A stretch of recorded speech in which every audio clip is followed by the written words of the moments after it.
I'm a creation of the 60s, and the better part of the 60s, when you could discuss issues. You know, the counterculture was just forming, and they were viewed like, when I saw Allen Ginsberg at Binghamton University, or Harper College as it was then, I thought it was like a vaudevillian type act. I didn't take the guy seriously. He would come in a robe and a shillelagh and prance around. And I mean, or Timothy Leary. I thought these guys were on the fringe area of show business. See, look, in the 60s, if you had long hair, a stranger who you didn't know, would get out of the car, tell you to get a haircut, and tell you to get a job. You know, he wasn't afraid of you. He fought the Nazis. He fought the Japanese. He's not going to be afraid of some people with long hair and sandals. This is what's lacking. People are not standing up. It's frozen. The dialogue is frozen. This, without romance, there's not much of a world. It's a very angry world. And this was the 1950s. This was the 1960s.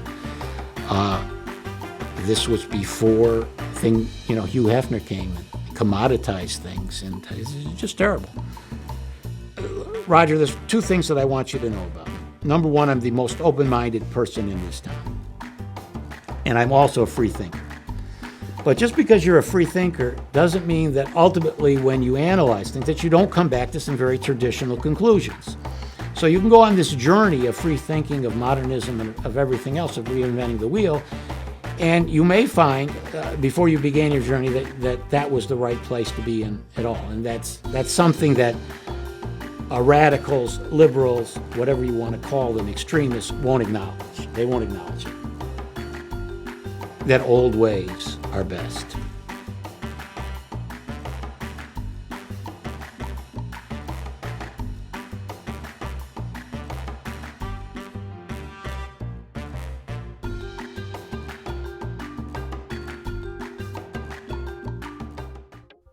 In life, one thing is certain. Time does not stand still. Everyone has a story to share. And your story is no less important than anyone's. Make today the day you move forward and take action. Don't let another day slip by. Your story isn't over.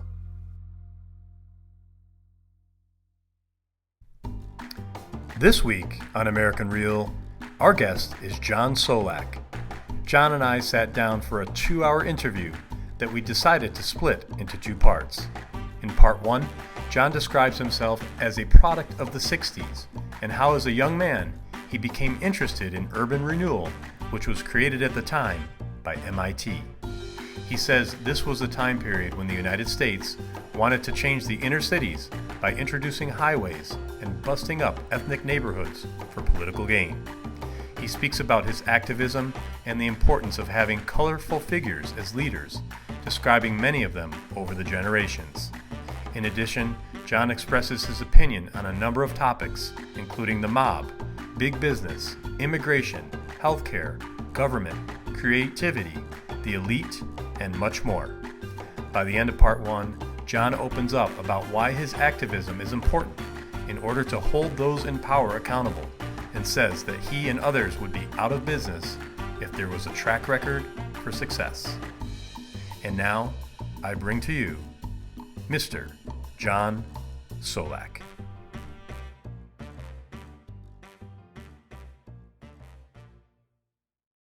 This is American Real. I am Roger Brooks. My guest today is John Solak.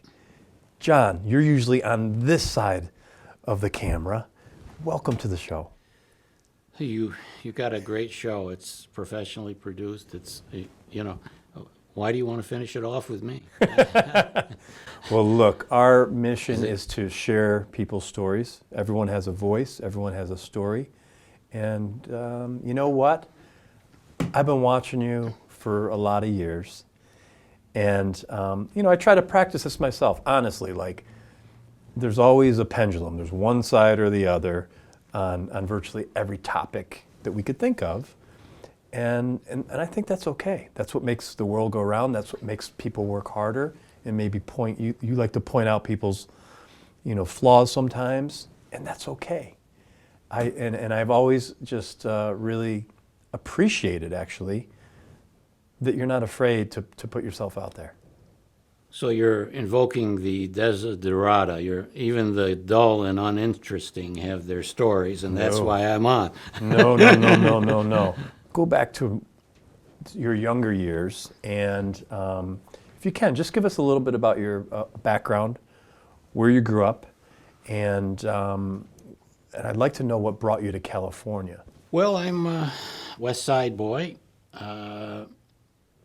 and went to St. James School in Johnson City. And then after some creative disagreements, in 8th grade I went to the public school. So I'm a hybrid in that area. We have that in common, by the way. Yeah. So I got to see both things. And, when the public school kids used to come for religious instructions, the nuns used to say, hide your stuff, take your pencils, put them in the back of the desk. The public school kids are coming, And then when I got to the public school, other than seeing a lady in a vinyl miniskirt, which was a shock to the system, things went pretty good. And how did you end up in California? Well, the music business took me out to California, and it moved. I started about 15, 16 years old going to New York and caught the tail end of the Brill Building. And but by then, the business was already moving to California, most of the business. But I did see the tail end of that song plugger era, and it was very interesting. And I understand you have quite the collection of records. Is that right? No, I actually sold all my records. I sold them. I started the guy, John Trakansky, that had the record store. Yes. I started him in business. Okay. I had gotten back from California, and I had to pay some bills. And I had all these albums. And he came over, and he said, I'll give you, and I didn't take good care of my records, I'll give you $500. And there was like thousands of albums, plus 45s. And I said, okay. He says, well, how many albums you got? And I said, well, I got 1,000, or whatever the amount was. And he says, okay, I'll write you a check. Well, my mother comes in, I'm younger, and she says, get the cash from him. Don't take it. I said, I know the guy, No, take the check. So he comes back the next day with a yardstick. And he says, I don't think you got as many records there as you're telling me. He says, because I just took 25 albums and there's so much on the thing. And he thinks, so he got me down at another $100. So I lost $400. But I did start that guy in the business. He did credit me.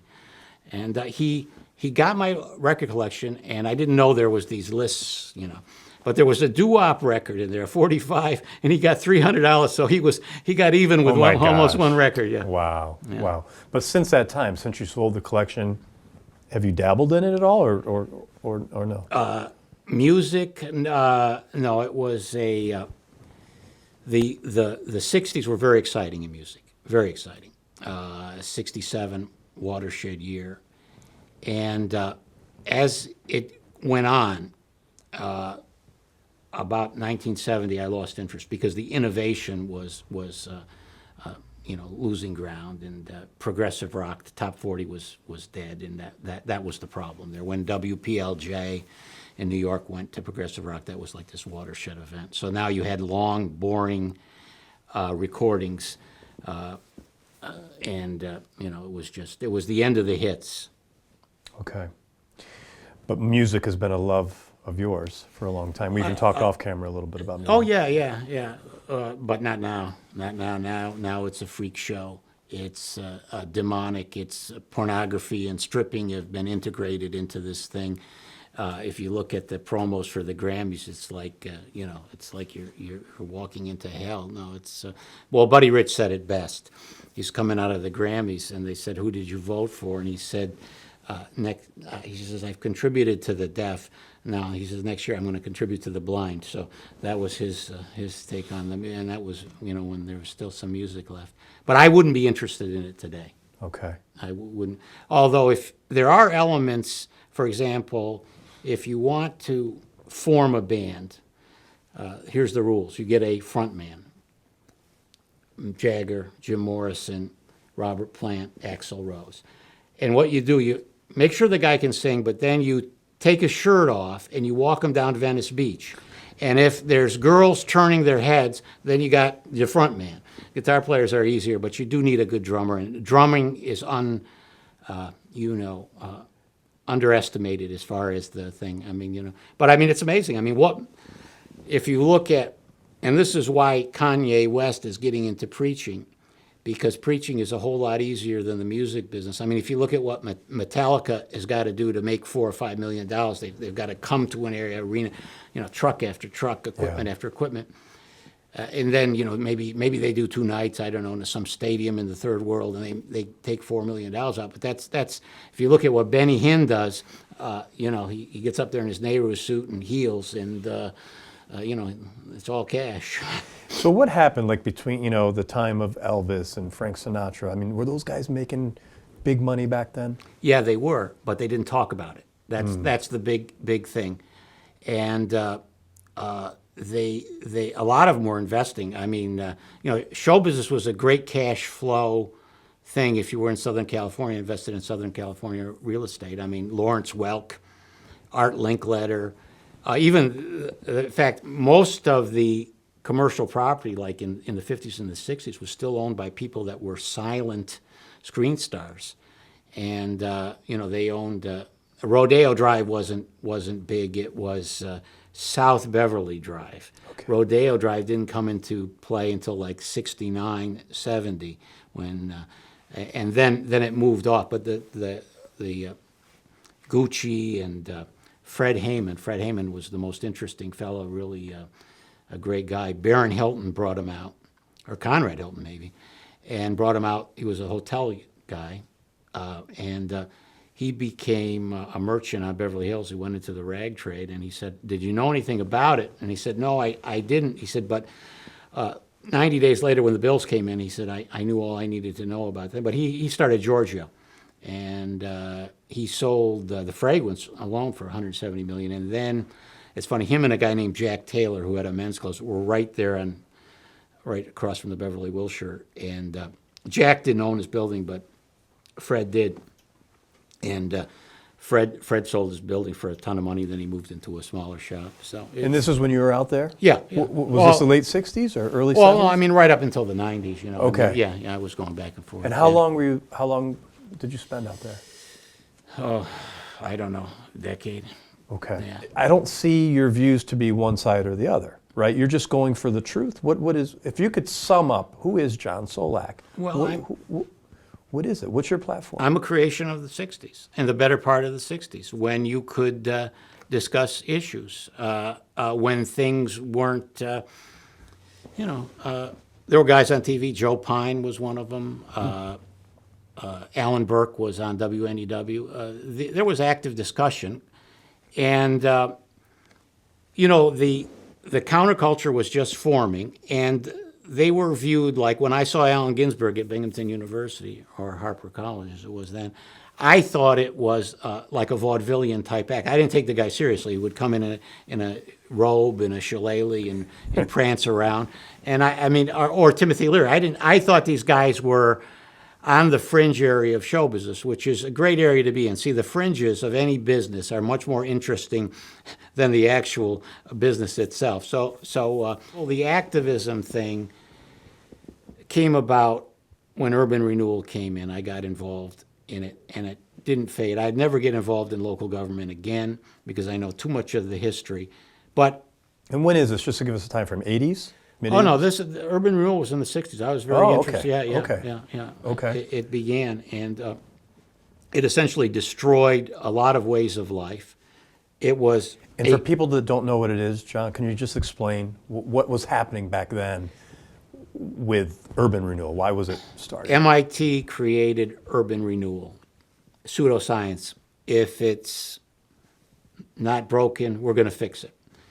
So they wanted to change the inner cities, and they wanted to do it through highways and through the busting up of ethnic neighborhoods.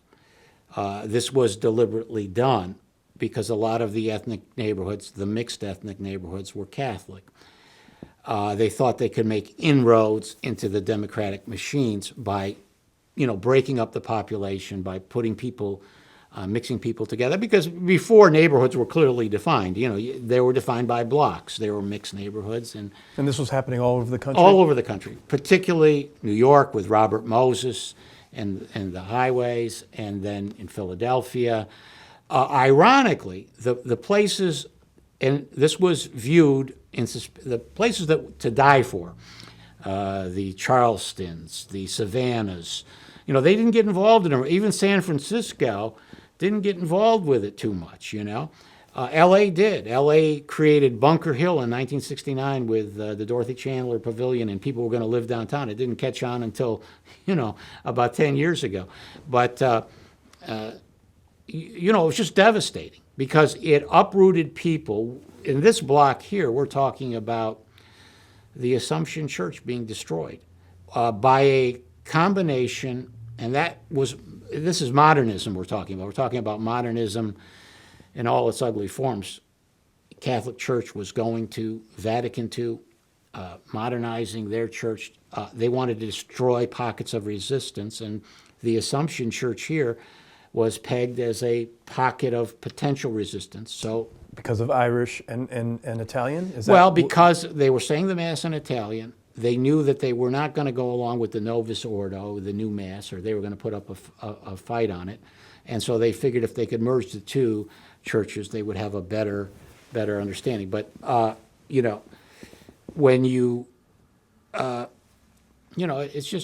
was just sad what happened. I mean, destroyed hundreds of jobs, displaced many, many people, destroyed the vitality. I mean, they're still trying to rebuild the downtown, these downtowns that were destroyed by urban renewal, and, there's a lot of money to be made, a lot of money to be made. I mean... So that was 60s. It continued, for a few decades? Well, we're still in urban renewal. Now we're in urban renewal part 3 because a lot of the parcels, urban renewal said we're going to start with a blank slate. So what would happen is invariably they ran out of money. And they ran out of money, so you needed a phase 2. Juanita Crabb with her Sheraton Inn, the stadium. That was essentially holes that were supposed to be filled in the 70s that weren't filled. The Urban Renewal Agency still owned property, The Binghamton University Center was on a parcel that was bulldozed, in the late 60s. So, and are you saying some of those things were mistakes or? Oh yeah, because what we're trying, all the bars and restaurants are in older buildings, and even look at Scranton. If you look at what's left of Scranton, a lot more. They weren't involved in urban renewal. They took a flyer later with Steamtown Mall, but a lot of the buildings, are still there. So they survived and they continued to thrive as they could throughout the periods. Well, yeah. If you're bulldozing something, you better have an idea of replacing it. You see the walkways to nowhere and things like that.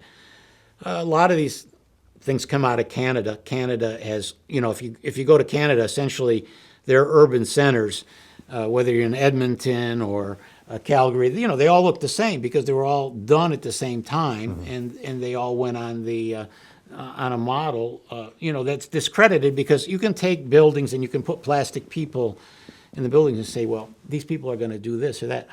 Look at Baltimore. There's an example. Rouse Company planned Baltimore. And Baltimore was this working port, a city of workers, of burly men, of tough and rough customers. Well, what did they do? They started with the aquarium. Then somebody said, well, we need a baseball team. Now we put a football team. Now we put a gambling casino. And guess what? It's a hellhole. If you go, a mile and a half from, Baltimore, where they revitalized this working port. It was a working port, and they made it into a pleasure type thing. It hasn't worked, and it hasn't worked for the people in the cities. You have to be very, very careful. If some people are making a buck somewhere with a business, with a block of businesses, you have to be very careful and really know what you're doing if you're going to displace them. And you see it in Utica right now with the hospital. They're building this gigantic white elephant. They're trying to really force the other two hospital providers out. They're bulldozing buildings. They're destroying people's ways of life. And for what? Have you observed any cities that did it right? That I know you talked about like Savannah didn't do anything, or Charleston. Maybe that was the right thing. But how about, were there any cities that tried to do things better than, say, upstate New York cities or others? Well, is there a model city out there? Cities are not just buildings. Cities are characters. And what you're seeing in me is the last of the characters. Every town had characters. People knew them. There was a guy here in Binghamton, his name was Andre. His real job was a night watchman at the post office, or he worked at the post office. He would have a BOAC or a TWA or an Air France shoulder bag, and he would have a cigarette holder, and he would sit there with opera clippings, and he would stand, he was a character. Johnson City had Harry Bloomer. He would sell peanuts at the ballpark. He'd wear odd glasses, dress up as Santa Claus. These were the characters. Everybody knew them and loved them. When I go by in some of the houses, people don't last that long. They last about 5 years on the west side, I would say. So some of these houses have changed hands, 3, 4, 5 times. The houses are just the houses without the people. And you call the house by the name, that's the so-and-so's place. Yeah. So unfortunately, we're in the healthcare business and the education business. These are not businesses that really inspire anything, any creativity. They're very, very bland businesses. So when you lose your characters, you lose everything. And that's, in other words, it's not the buildings. It's the people up there. Yeah. Okay. What do you see long term? Like what are some solutions? There were great solutions 10 or 15 years ago. We've missed a lot of solutions. Now, what's troubling is we always chase the last big thing here.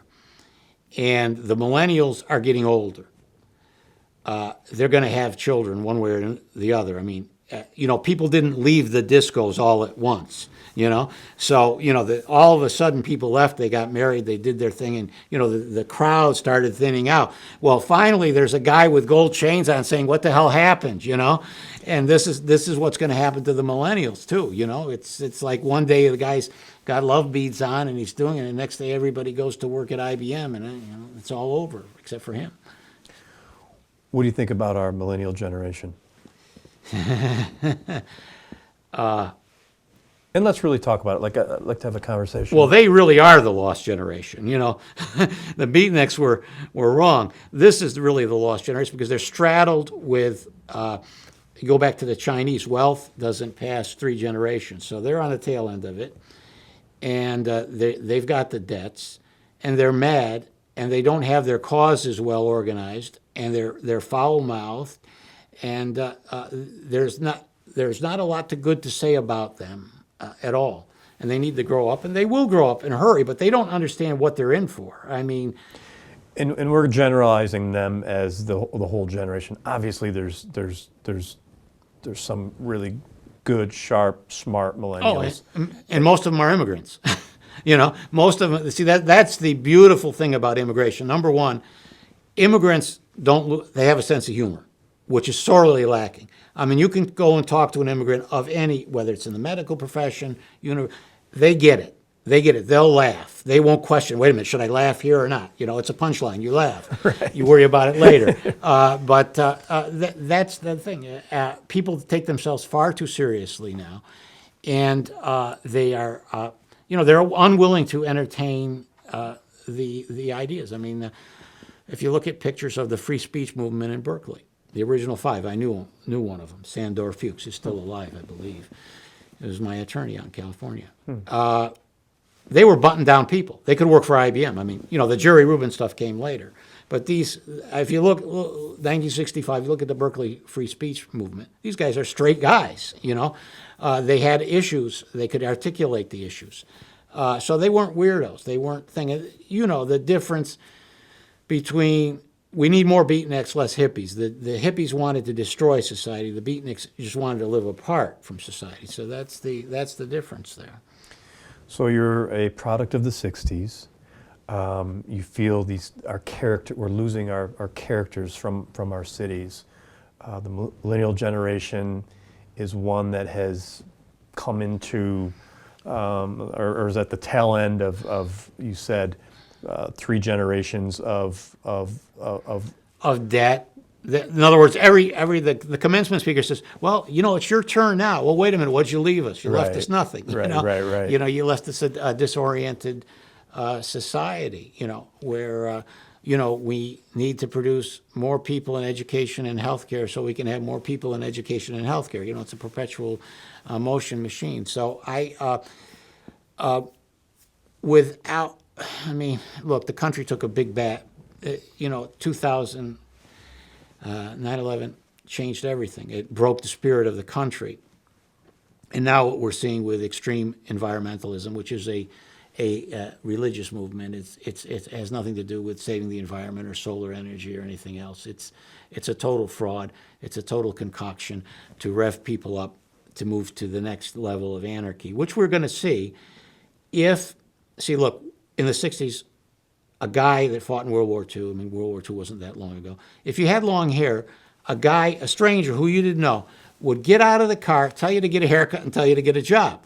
He wasn't afraid of you. He fought the Nazis. He fought the Japanese. He's not going to be afraid of some people with long hair and sandals.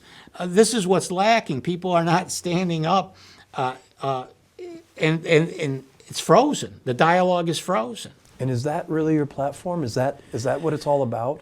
Is you're speaking up because no one is speaking up? Well, yeah, you at least see the small town cover is a problem because people are afraid to alienate because the towns are small. Right. But I would say this, that at least you got to have Daily News or New York Post standards where somebody's doing something and they're saying, they've got to envision themselves, if they're doing something nasty, they got to envision themselves being on the cover of New York Post and New York. That's a check. Holding people accountable. Yeah, that's the check. Yes. If it's not out, even the Scranton papers do a lot better job. They will go after people. They and it's not just going after them.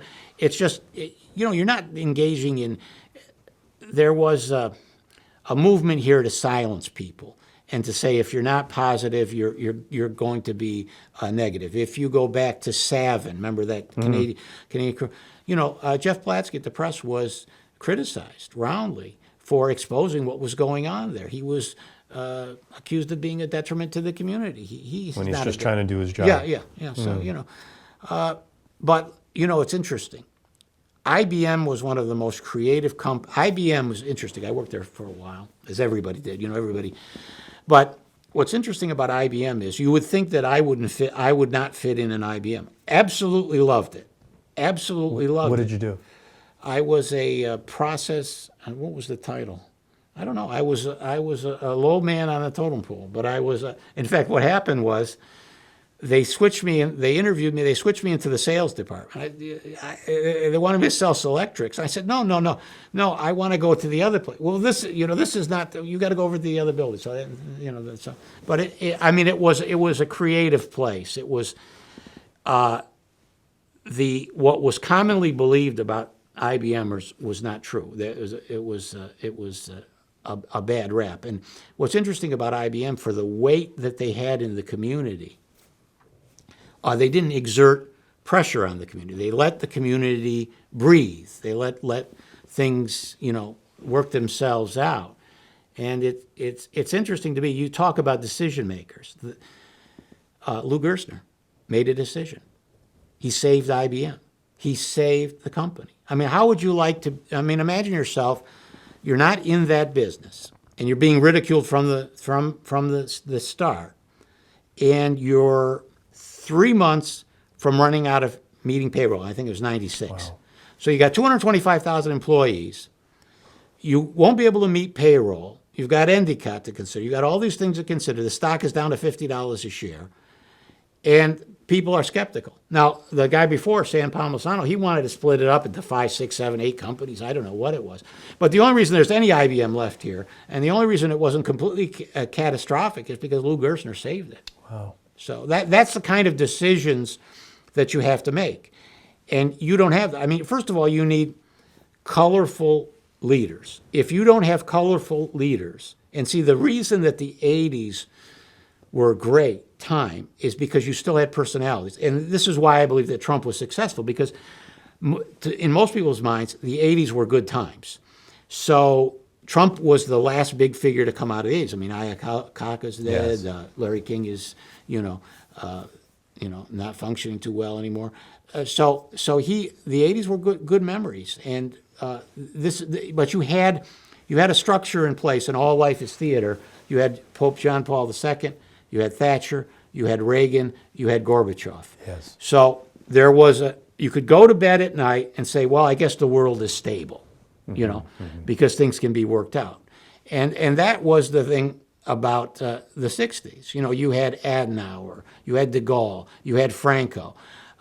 You knew that things were, you had Kennedy.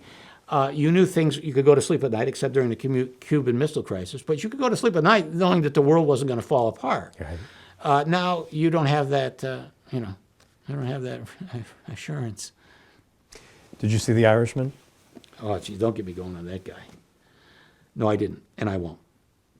Because, first of all, everybody in Northeast Pennsylvania, everybody in Endicott, everybody in Buffalo knows all about Russ Buffalino. My father worked with Russ Buffalino at the tannery. And Gov Guarneri, that's where these guys started. And the interesting thing about it is that George F. Johnson, of course, hated unions. So these guys were getting money from George F. Johnson. They're getting slabs of property, a piece of the action up here to keep the unions out. And there was never any. And the workers in the tannery were going down to Pennsylvania to unionize the dress factories. I mean, that's where the thugs came. So the guys that were working the tannery on weekends, they go down there to create the unions. So I mean, it was Wow. And but anyway, Scorsese did a lot of damage with these mob movies. Did a lot of damage. Wow. And so did Brian De Palma. And damage that has lasted generations. I mean, there's actually Russian mobsters and gangsters in Central America that have seen Scarface hundreds of times. It's like the how-to book. But first of all, my first objection to Scorsese is he's made the same movie like 8 or 9 times. He got lucky with Goodfellas. That was fairly coherent. He's made the same movie with the same people over and over again. And is it because he's twisting reality, or what about it Well, he's a Catholic. You're not supposed to, when they give you the baptismal vows, they say something about the glamour of evil. You're not supposed to glamorize evil. Yeah. And it's, I mean, it was, again, you're back to the 60s with Joe Colombo getting shot in Columbus Square. And, these guys were up here. Joe Banana was up at the Arlington Hotel many, many times. I hear that was a beautiful building. Yeah. Oh, yeah. Great building. I wish I never saw it. Yeah, great building.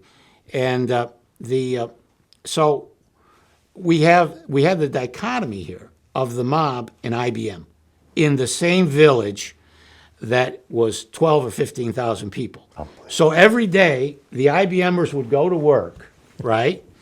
And there was gambling.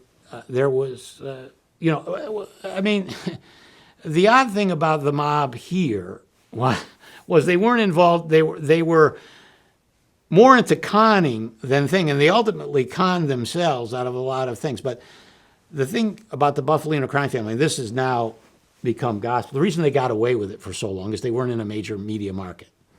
So if they were in Philadelphia, they'd be under the same scrutiny that Angelo Bruno was and all those other people. So they lasted a long time here. I mean, I was told this in my 20s about Russ Buffalino. I was told, you see that guy there? He looks like an old man. He can have you killed. So was he a Binghamton guy?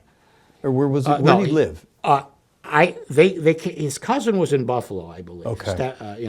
And I think he came to Buffalo originally from Sicily. I see. Okay, so he's a Buffalo guy. Yeah, I think so. And then they filtered down this way to Pennsylvania. There was a falling out, so he went down to northeastern Pennsylvania. Now watch, you'll get all these emails about, oh, no, he's got it right. Because, and again, this is all part of the glorification of the mob, which shouldn't be. People will talk about it. But, there was a Joe Barbara, whichever way you want to say it. I don't know if I want to tell that. There was a cross that was burned on his grave. And this is in the 60s again. So he had died. He had a Canada Dry bottling plant. And of course, his house was used for the 57 meeting. And a cross was burned. And I think it says something like, Joe Barbera, we'll see you in hell, or something like that. And it ended up on the front page of the newspaper. And now I didn't do it. But I went every Sunday. We would go to my father's grave. And, he died at 38. So and we would pray the rosary. So we would drive through the cemetery, a little bit. So, look, it's Joe Barbera's grave. Look, there's a charred cross on his grave. So at the time, they were paying I think it's $5 for news tips. So I had mentioned it to somebody, and I said, you can't do it. He said, I got to get the $5. So he called the press or the radio station, whoever was giving the $5, and he got the $5. Oh, my gosh. So, okay, the reason I brought that up is in the movie, I watched the movie about a week and a half ago, and in the movie they showed what really happened, or their version of what really happened in the Cuban Missile Crisis. Right. And that was that the mob sent the arms down to the Cubans. Have you ever heard of that? Oh, yeah. Okay. Do you think that was true? Oh, sure. It was the CIA. Everything that the Church Commission in 1975 dished up about the CIA is true. It just never was. But the way we were taught is that the arms came from Russia. Isn't that right? That Russia supported Cuba? Oh, sure. Yeah. Sure. Look, we had a big arms dealer, one of the biggest arms dealers in the world here in Binghamton. Right. And he had his own... Going to the Middle East, I think. Sure, and he had his own restaurant in the Sissons building in the basement. And there were people, I knew people that came here from Cuba, came to Binghamton. These people are mostly dead now. And I said, and they came after the Bay of Pigs here, and they were hooked up with this guy. And I said, by the way, what does your father do for a living? Don't ask. These are guys that Cascadilla prep school guys, and so they had money. They had money. So no, this was more than you know. This was a very, very interesting thing. There was a lot of stuff going on. But the CIA, Lee Harvey Oswald, the whole 9 yards. Yeah. You get into that, but. Buffalino was quite a character. He's quite a character. He repented, I guess, at the end of his life, but murdered a lot of people. John, talk about the death of romance. Yeah, it's dead. I saw a kid.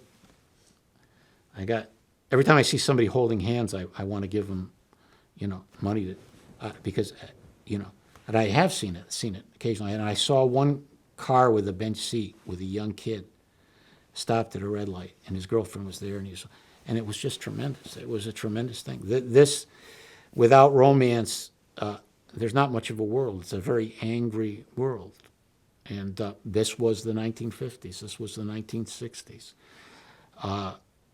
This was before Hugh Hefner came and commoditized things, and it's just terrible. Because the American high school was the ultimate, for better or for worse, was the ultimate socialization in the 50s. You had these restaurants, malt shops, whatever. Right, the movie Grease, right? Yeah, and it was a reality. You had the Wigwam here at North High School. Yeah. I don't know what the place in Johnson City was called. You had something in Endicott. And, you could you could put a car on the road for $50, a hot rod. And, all you needed was the girl and going steady and all this stuff. This was great stuff. And you think that's gone? Yeah, I think it is. And it's too bad, it's too bad. It's sort of like when you take the mystique out of anything,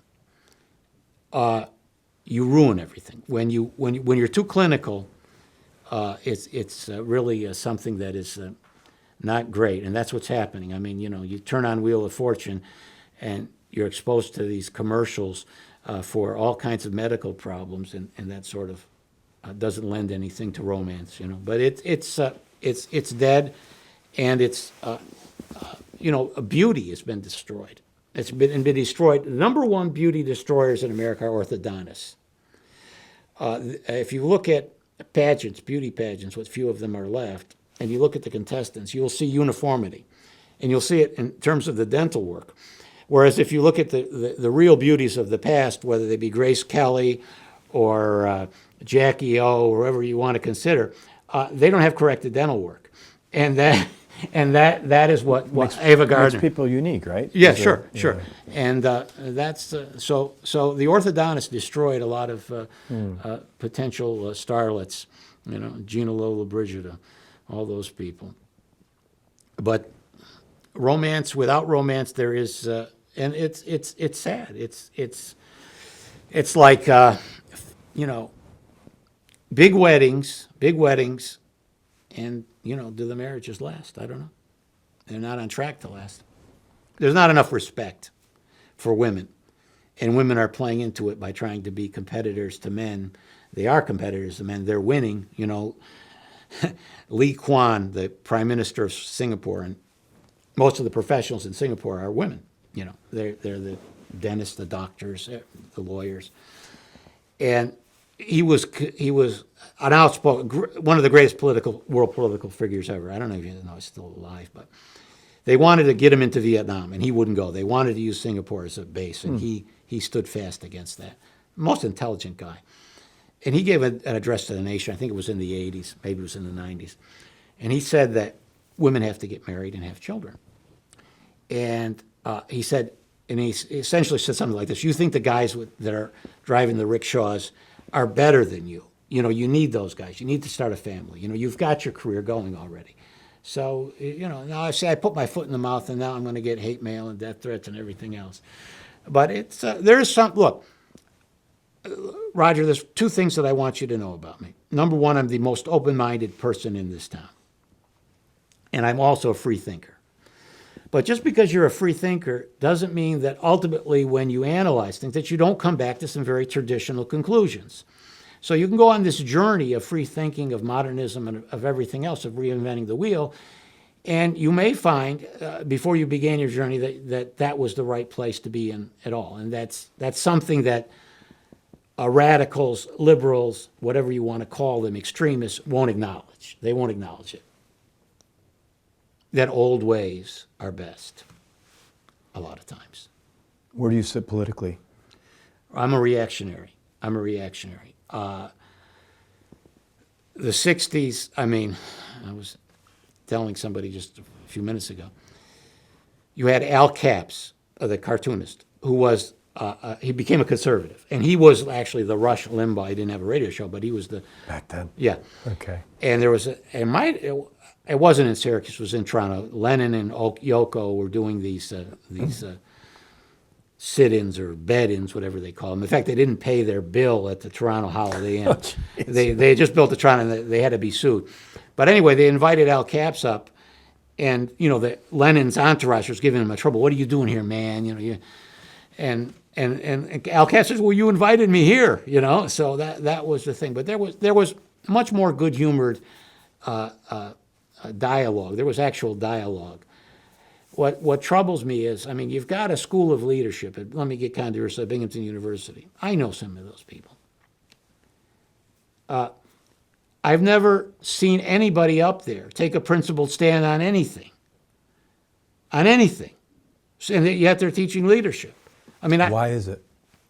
Because they're cowards, and because the times See, nobody wants to say anything in front of their colleagues. The worst sin that you could commit is being uncool, saying something inappropriate, saying something that So people are afraid to talk. Sure, they're afraid to talk. express themselves. Yeah, and this is the great thing about Trump, is that he's what I've termed the new American bluntness.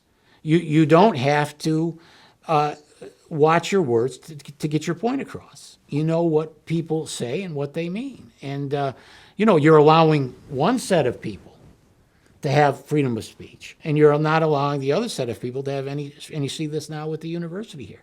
University's got big problems. Binghamton University's got big problems, and one of the problems is it doesn't have an identity. It's failed in its core mission of creating an identity. It had an identity when it was Triple City School College. Everybody knew what it was. It was in an old airplane hangar in Endicott. Harper College, a distinctive identity. Now, what's happened since the 70s and the 80s? Well, they were a school that was lost. They changed their name 3 or 4 times. I know people that have graduated, they've had to have their diplomas. SUNY Binghamton, this and that. Yeah. They changed their name. They branded. Now they say, well, BU is Brigham Young or BU is Boston University. Yeah. They want to change the mascot. There are elements up there that are very fine and doing well. But generally speaking, you've had at least 2 failed managers up there. I mean, Lois DeFleur was a complete failure.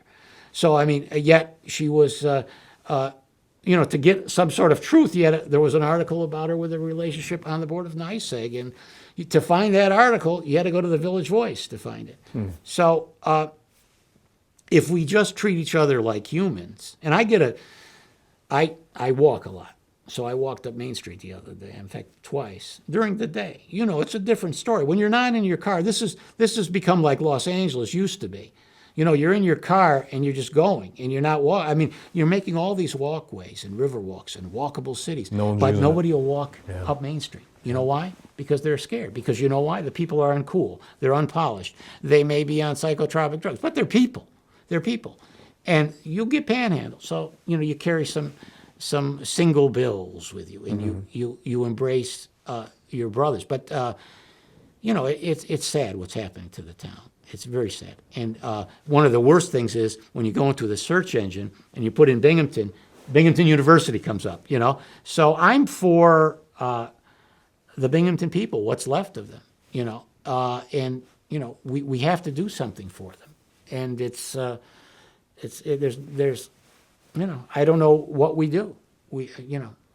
So, John, when you approach a politician or anyone, and oftentimes you'll record it, or what's your purpose? Like, what? So you may have maybe something happen, right? And you're trying to get a reaction, and then a lot of times I see you'll get the cold shoulder, or so. Are you just trying to get? Are you trying to get some conversation going? Sure. And what's interesting is these are community people. Some of these people make $500,000, $1.3 million a year, and they won't answer simple questions about their operation. Now, they might think it's odd, but I mean, I had a conversation the other day with Mark Newman, the big developer. Now, he knows how to handle it. He knows how to handle it. We talk, and he answered my questions, and he had to go, and that's fine. But he answered them. Yeah, sure. So were you? Oh yeah. Okay. And that was good. Yeah, absolutely. Yep. What happens is when you have a memory of something, and I have a historical memory of where this local governments went bad. And again, see, John Solak would be out of business as a critique or a gadfly or whatever, an instigator. He'd be out of business if we had a track record of success. In other words, if success speaks for itself. So if all these schemes that they've engineered, from EIT to lithium batteries, if they deliver, there'll be no problem. I'll be out of business. Are there folks like you all over? Yes. And how would you classify it? You're trying to get to the bottom of things. I mean, at its root, what are you trying to do? Well, the way the city council meetings used to be here are still going in Scranton, because there's people that know the history of Scranton, and there's in other words, here's the best way people get elected to these, or they're appointed to these positions, right? And it goes to their head.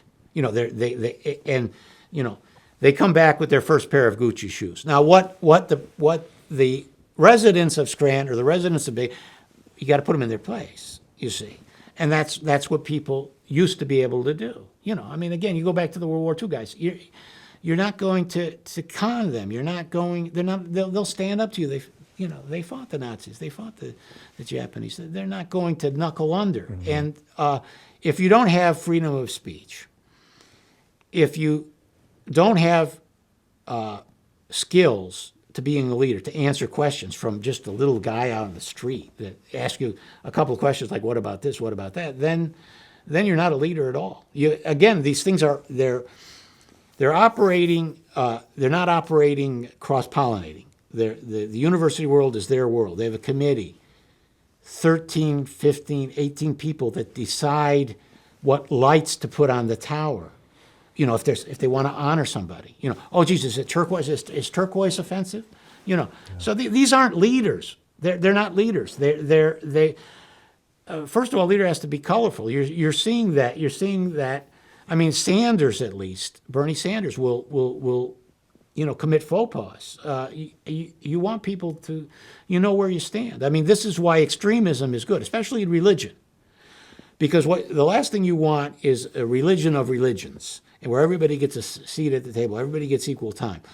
You want the orthodox people in the religion because they're the truth tellers, and that's why, believe it or not, people that are orthodox, traditional in nature, they get along with each other, even though they have completely different viewpoints. Because they respect each other's viewpoint. Yeah. I know you're Catholic. Where do you stand on religion? Well, we're seeing what we're seeing now. We're in a period of tumult. This is about the sixth modernist guy that we've had in Pope. And it's funny, when Sinatra was in Binghamton, he was, I think it was here twice. I don't know. I think it was the first time. So 76. So he's on stage, and Pope John Paul II just gets his papacy. And out of the blue, like Sinatra would do, he'd say, "Hey, how about that Pope?" And everybody applaud or something. Hey, I think he'll loosen up after a while. I mean, in other words, and it's funny. I'm surprised that didn't make national news. See, that's something that I would have seized on as if I was doing this, because that was a quote because it showed you a lot about, God bless him. He was in show business. Show business, is a degenerate business, and that's what his viewpoint was, is that things had to be loosened up to conform to his, Right. Yeah. So, but the Catholic Church will always exist, and people laugh at people that pray the Rosary or the daily Mass people, and we're losing those people day by day, and those are the people that are keeping the hammers of hell from happening here. And as we lose those people, those devout people, those people, the faithful, we're in danger. We're in danger because the church is going to function. It may not be an administrative church like it is today, but it's going to function, and it's going to function by the faithful. It's not going to function by the people that have the keys to the building at any given moment. But we're in a very, very dangerous. One of the things that shaped me was the Fatima apparitions. Now, this is in the late 50s. My mother was a churchwoman. She hung around with other churchwomen. This was the coffee talk, apparitions at Fatima. And in 1960, there was going to be the third secret of Fatima, which was being held back, was going to be released. And I kept saying, geez, it's only a year and a half. I can't wait. And for the secret to be revealed. Yeah, and this was a secret that How long was it building up for? Well, since the presentation was an oral presentation to the kids. It was later, Sister Lucia was the surviving one. The other two kids that died. And she, I think it was in the 40s, had to write it down. She was ordered by the bishop to write it down. She was having trouble writing it down, but she did get through it and write it down. It was supposed to be released. And Our Lady clearly said that in 1960, and it will make sense. Now, this is 1917. It will make sense then. And bits and pieces have drug out. Malachi Martin, the famed Jesuit author, said he saw the secret. He read the secret. Before it came out. Yes, yeah. It was in, Pius had it in his a box, I think, in his living quarters, and bits and pieces of it. But when it wasn't released, what I'm getting at is when it wasn't released in 19, this was a watershed event, and then you had Vatican II operating at the same time. So this destroyed people's faith. It was. So it was never released? They have not released it. No, it was bits and pieces, and they tried to interwoven it, and really what the commandment was. And this is 1917. It's in Portugal. The government and the press is against the Catholic Church, and you see the sun spin. You see the pictures of people in the mud. So this was a well-documented event, and it was an event that was very powerful and had to do with Rome losing the faith, as other apparitions have said, that the Church of Rome will lose the faith. And it also stated the errors of Russia. Now, keep in mind, 1917, this is just months away from the assassinations of the Tsar. So, and his family. So this was big. And Pope John Paul II did a version of what was instructed. Our Lady instructed the consecration of Russia, which means that every priest and every church everywhere at the same time, and the Pope is going to lead this. Well, he went to Fatima and he started, praying for people of various nations, and then Senator said, and Russia too. Well, that wasn't a legitimate, because he was afraid to challenge. Look, 250 cardinals. Khrushchev held 250 cardinals captive in Russia that couldn't go to Vatican II. Cardinal Menzendi couldn't leave, his residence was held. This was, But after Fatima, after Vatican II, and it's not hundreds of thousands of priests left the church. They gave up. They saw the handwriting on the wall. Now, this does not mean that your local priest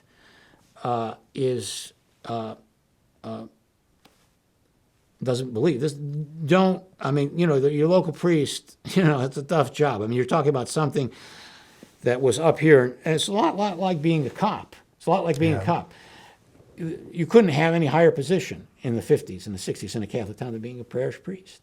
Well, now it's diminished. Now, you've got to give people the benefit of the doubt, religious people, because in this particular diocese, compared to other dioceses, the complaint list is much shorter. Mm-hmm. Mm-hmm. So, are you still practicing?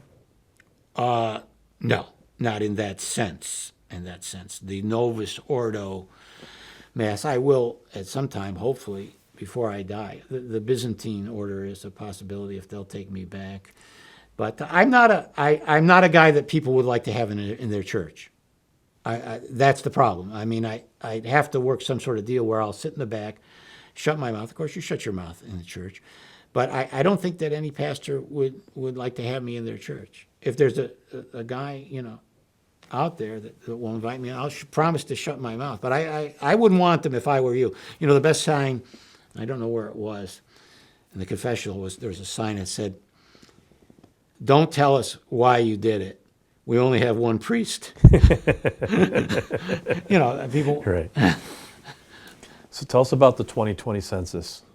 Oh, jeepers. What's your thoughts on that? Well, that's where the reality is going to be separated from fantasy.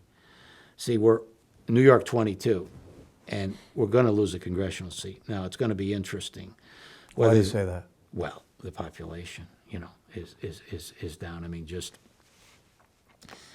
Conduct your own, look at the old. When you say we're going to lose, what do you? Well, I'm talking about New York 22. I'm talking about Broome County. Okay, so our area won't have the representation. Right. And it's been a long time since we've had representation, right?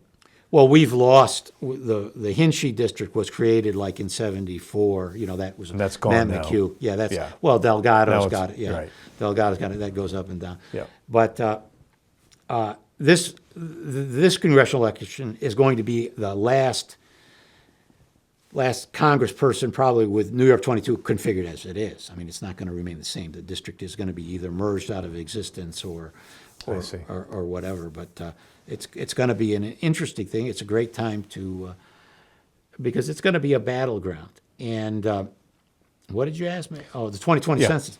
Yeah, okay. So here's the dichotomy. We want to be successful, and we want to create this narrative. Now, the narrative is in place. I mean, if you go to Ithaca, it's a successful town. It has poor people. It has street people. It has a lot of problems. But you know it's there. Now, what the problem with the university is, it hasn't been around long enough. So you're trying to form an economy based on university and healthcare, and there's no trickle down for the local residents. And they're it's interesting. Speaking of unions, you've got a non-unionized healthcare sector here, and those people are being taken advantage of. They're being taken because there's From a pay standpoint? Sure. And that is very, very bad. But see, here's the fine line. If you got a conservative agenda in New York 22, but we use all the social programs, people aren't doing well here. So you can't go back, say, to Pat Buchanan, we're going to get these welfare people, we're going to get these Goldbergers, because we depend on the money. And every municipality here is getting money not based on success, but based on failure. Pervasive poverty, economic distress. This is how you get the money. This is how the grants thing. You don't get the money if you don't have it.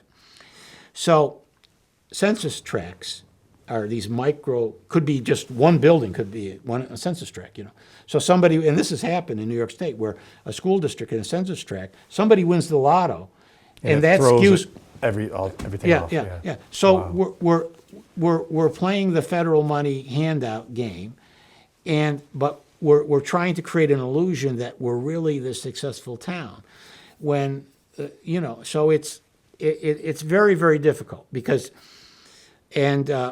it's going to be a very, very bitter campaign. I expect, if people are thinking that Brindisi will be challenged by somebody from the left, if they're well organized, they should be able to mount a challenge, because he's got a needle that's impossible to thread, and that's just it. But it's going to be, it's a terrible thing that we don't have great congressional representation, and we haven't had it for a long time. I mean, Hinchey and McHugh were class guys. They were classy public figures, but they didn't do a lot. I mean, they just rattled off the defense contracts, which were already based in. So basically, are you saying that because of all this, we're kind of left out? We are. We're part of Appalachia. Yeah. We've missed. We were participating in the 80s. Money Magazine, Binghamton, New York, high tech. Yep, I remember. A top thing. This was a great thing. We were going to be the next Austin. Mm-hmm. Well, they squandered it. Local political leadership squandered it. First of all, there was an effort to keep people out of here. Mm-hmm. Wegmans was an example. They were kept out. Kroger. There was one time where every major supermarket chain wanted to come in here, and they were kept out.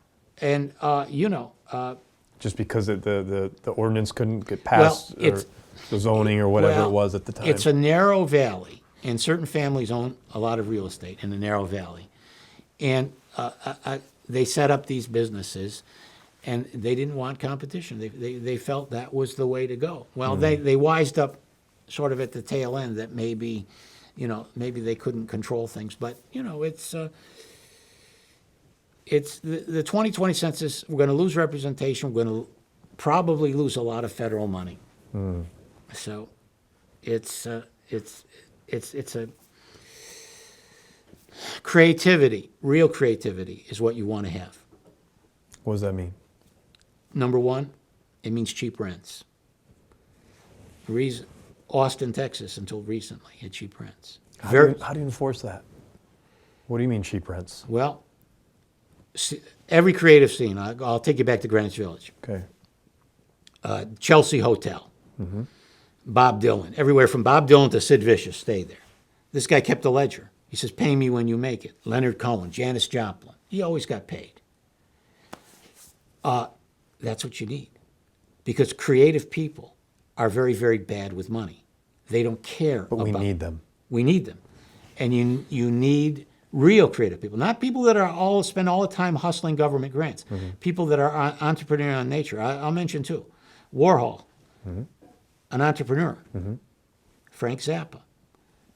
He was essentially, they were losing patience with him. MGM Records funded his projects, and they were losing patience. So he rented a theater in the village during Easter week. He started with 1 week. And the thing got so popular, it was 3 weeks. He was packed every night. I think it was a couple of thousand people. But he knew he had an act. He knew he was weird. He had to make his own shows, and he caught on like wildfire. Brother Theodore, I don't know, he was a fringe character. I don't even remember. He's been on Merv Griffin and Letterman. He had an act. He was like Monty Rock and Brother Theodore and Irwin Corey. They were like these fringe characters. But anyway, he had an act. He did a one-man show. He was a Holocaust survivor who was a janitor in New York City. He wanted to be on show business. And he created his own show in New York. And that's how you do it. So you need cheap rents. Grunge with Cobain. Cobain was renting a garage apartment. He couldn't even afford it. It was $200 a month or something like that. So if we're talking to the landlords in the area, what do you say to them? Like, give me some ideas. Because Well, I hear you. I agree that we need creative people, and we have to give them a break because it takes time to make it. well, And hopefully they don't forget where they came from. First of all, there's two kinds of creatives. There's the guy that wants to sleep on a couch and dream that he's the next Johnny Cougar Mellencamp. Right. That not you don't happening. know. But if people are making their calls, if they're creating art, and by the way, we've got a lot of good art. Let me say this: we've got a lot of good modern art here. A lot of good art. I'm overwhelmed by it, and those people should be rewarded. We've got artisans too. So, but you need cheap rents. And you need unrestricted access. Let me give you an example. I went up once, and this is in the early 70s. London, Ontario, University of London, I forgot. Anyway, they got me up there. They were going to teach recording. They were going to teach recording business. So they said, geez, you look like our kind of guy. And they had a brand new board. It was $100,000. They had the best equipment, better than Trident in London. And the guy that was running the program, I said, well, what are you going to do? We're going to teach people. I said, are you going to teach them how to make records? Or are you going to teach them how to just record? Because making records is very, very different than what you've got here. The equipment, you've got so much good equipment here that this is detrimental to anything that's on the charts now. You're not going to be able to do it. So you have to have, and again, this goes back to characters. It takes all kinds. If people don't have, Picasso, these people are bigger than life. Salvador Dali. You have to have that. In politics, we're all becoming smaller than life here. We're all becoming file clerks. And that's the problem on the world stage. You need people that who can you say in the business community that's electrifying? In fact, a lot of these people are downright mean, and they're not nice people, and they're not good people either. Bill Gates and his wife, they're not good people. It's interesting you say that. Yeah, they're mean people. They want to sterilize people. Think about this. You've got all this money, right? You're a Bloomberg, you're a Bill Gates. And what's your only concern? See, and my favorite scene in the movie Wall Street, when Mike Douglas is in the limousine, he's looking out at a homeless guy, and he says, you think there's that much difference between us and that guy? And there's not. But see, when a guy suddenly gets money or when a guy's driving his car, he thinks he's got the answers to the world's problems. So he looks at this poverty, he says, I want to control those people. I want to stop them from reproducing. I want to stop them from the only thing that they have, which is their DNA, which they might, there's a lot of people in anybody's family history, they're just like pass-through agents. They don't have any great accomplishments. They're going for the next generation, right? So you want to limit people in countries that don't have anything, to thinking that, and you want to vaccinate them and you want to do all this crazy stuff. No, these are not nice people. They're the Illuminati. They're the elite. And anybody that stands up to them is going to have a problem. Now, so you're going to be shouted down. Yeah, interesting.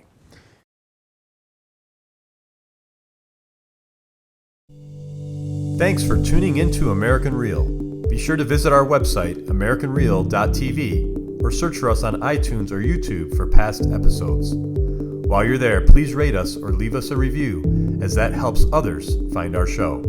I am truly grateful and appreciate all of your support. If you'd like to be part of our inner circle or want one-on-one coaching, check out the American Real Learning Academy, where we have self-help groups and courses so you can build the best you. We also have a new Facebook group where you can connect with high achievers from around the world. If you want to go even further, maybe you're determined to write your own book or launch your own podcast, contact me today to see if we could help. You can reach me through Instagram or Facebook, or email me directly at roger@americanreal.tv. And speaking of podcasting, our next course will be starting soon. So if you're interested in launching your own podcast, join me and Podcast Your Passion.